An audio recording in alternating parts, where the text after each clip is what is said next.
Bagaimana kriteria selesai isolasi, sembuh, dan pemulangan? Kita akan membahas mengenai kriteria selesai isolasi yang dinyatakan selesai isolasi sebagai berikut. Kasus konfirmasi tanpa gejala atau asimptomatik pada pasien konfirmasi asimptomatis tidak dilakukan pemeriksaan follow-up RT-PCR.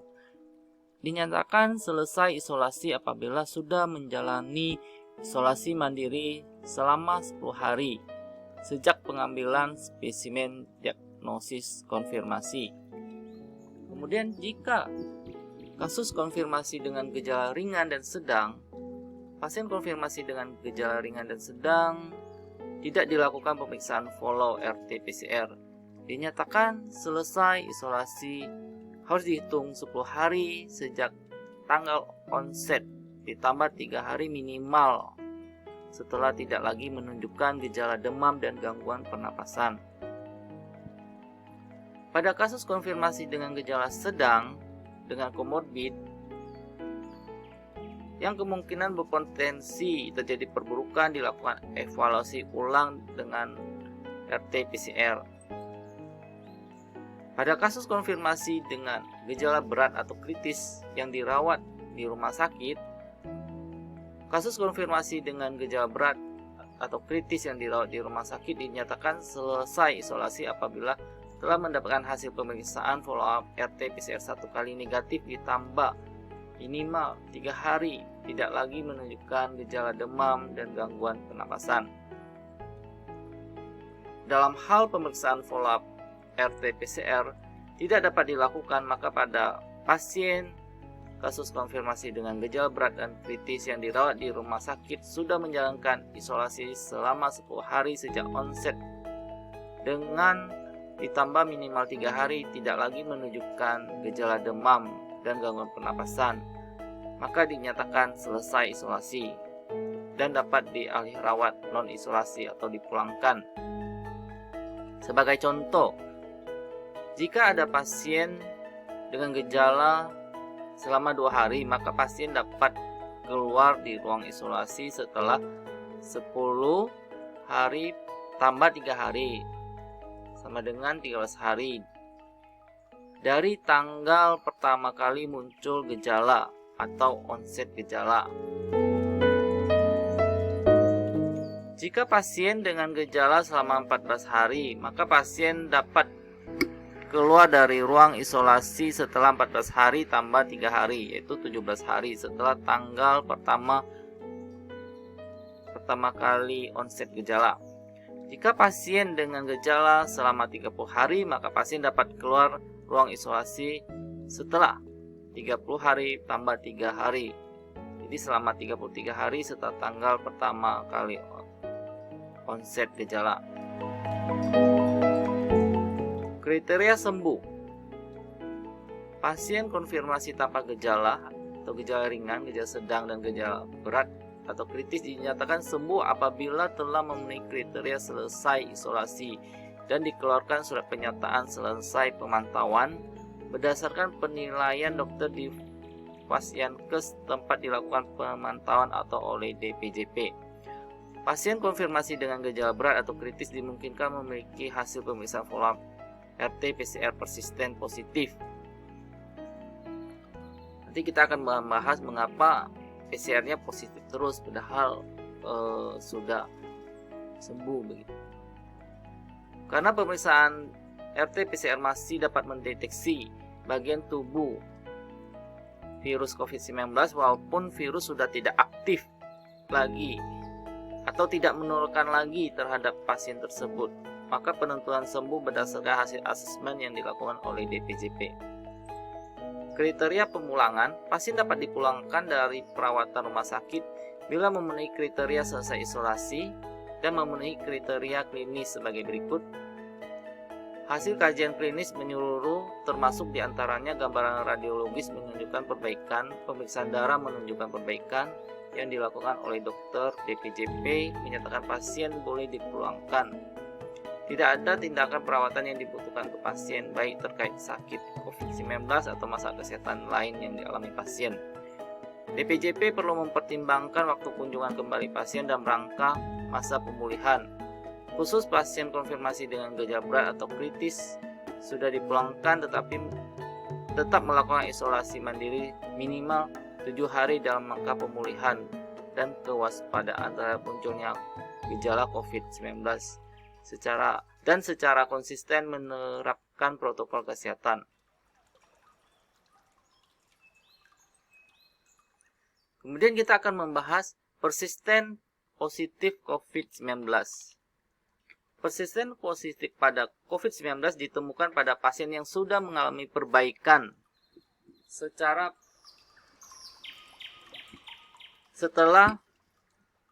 didiagnosis COVID-19. Jadi pasiennya sudah sembuh atau sudah baik, tapi pada saat tes PCR masih positif. Apakah pasien bisa menularkan? Jadi dalam hal ini bahwa alat PCR masih dapat mendeteksi virus dari spesimen pasien. Beberapa hipotesis menyatakan bahwa hasil persisten positif ini disebabkan oleh alat yang masih mendeteksi komponen-komponen virus yang sudah tidak aktif. Beberapa penelitian menemukan bahwa pasien yang sudah tidak menunjukkan gejala dan bahkan masih memperlihatkan hasil positif dalam beberapa minggu setelah gejala hilang. Penelitian dilakukan oleh Lee dan kawan-kawan di Korea menemukan bahwa pasien yang sudah bebas gejala kemudian diperiksa PCR masih menunjukkan hasil positif hingga 12 minggu setelah gejala hilang akibat dari adanya sisa-sisa virus itu sendiri. Kemudian Sento dan kawan-kawan mendapatkan bahwa hasil persisten positif masih bisa didapatkan seseorang hingga hari ke-60 setelah selesai perawatan. Penelitian ini juga memperlihatkan bahwa walaupun terjadi persisten positif, didapatkan bahwa viral load yang terdeteksi semakin lama semakin berkurang. Berdasarkan hal tersebut, maka penentuan selesai rawat pasien bergantung dengan penilaian klinis. Jadi dilihat gejala-gejala dari pasien itu, apakah masih ada gejala atau tidak. Dilihat dari pemeriksaan fisik juga, dilihat dari lab, radiologi dan lain-lain. Dibantu dengan PCR yang dilakukan sebagai penunjang. Pasien dengan yang hasilnya positif dengan viral load-nya yang rendah tetap disarankan untuk isolasi mandiri dan menjalankan protokol kesehatan hingga hasil RT-PCR-nya terkonversi normal. Kemudian kita akan membahas mengenai kasus reinfeksi. Beberapa penelitian melaporkan bahwa kasus reinfeksi COVID-19 jadi dia sudah terkena kemudian tertular lagi. Kasus ini sangat bervariasi, mulai dari beberapa minggu hingga beberapa bulan dinyatakan sembuh. Mekanisme reinfeksi masih belum diketahui lebih lanjut, bahwa reinfeksi karena ada 2 virus dan tipe yang berbeda. Terdapat 3 hipotesis mengenai kasus reinfeksi, antara viral load yang lebih tinggi pada infeksi kedua, kemudian etiologi virus yang lebih virulen pada infeksi kedua, kemudian peningkatan respon imun terhadap akibat adanya sel imun yang melemah akibat virus yang menginfeksi dengan media berupa antibodi. Mekanisme ini serupa dengan kasus beta coronavirus yang akhirnya dapat menyebabkan sindroma pernapasan akut yang parah. Kemudian fenomena long COVID. Fenomena long COVID-19 pada keadaan normal seorang pasien COVID-19 akan mengalami perbaikan kondisi 2-6 minggu setelah terinfeksi. Panduan praktik klinis Perhimpunan Dokter Paru Indonesia menggunakan istilah sindroma pernapasan pasca COVID-19 untuk merujuk pada gangguan paru dan pernapasan yang menetap lebih dari 4 minggu sejak awitan gejala COVID-19. Terdapat beberapa istilah lain, ada post akut COVID-19 atau sequelae post akut COVID-19 dan sindroma kronik COVID.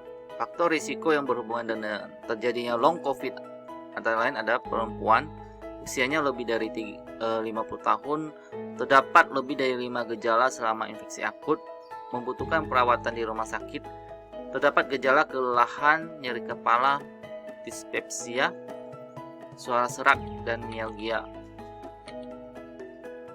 Tanda dan gejala long COVID dikelompokkan menjadi dua, yaitu kelelahan, nyeri kepala, dan gejala saluran pernapasan atas, sesak napas, nyeri tenggorokan, batuk persisten, dan anosmia.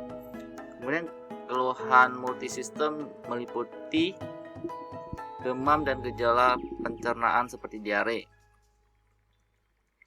Pendekatan diagnosis yang dapat dilakukan berupa anamnesis, riwayat infeksi akut COVID-19, kemudian pemeriksaan fisik, adakah tanda-tanda bahaya seperti hipoksemia atau desaturasi, nyeri dada dikardia, pemeriksaan penunjang, pemeriksaan darah, fungsi ginjal, fungsi hati, elektrolit, penanda inflamasi, EKG, dan fototoraks. Beberapa tata laksana yang dapat diberikan: tata laksana medikamentosa, bimbingan manajemen mandiri keluhan, manajemen optimal untuk penyakit penyerta, bimbingan dan perencanaan rehabilitasi. Baik, kita belajar sampai di sini. Semoga bermanfaat. Tetap jaga kesehatan, tidur yang cukup, makan yang bervariasi dan seimbang. Tetap jaga protokol kesehatan.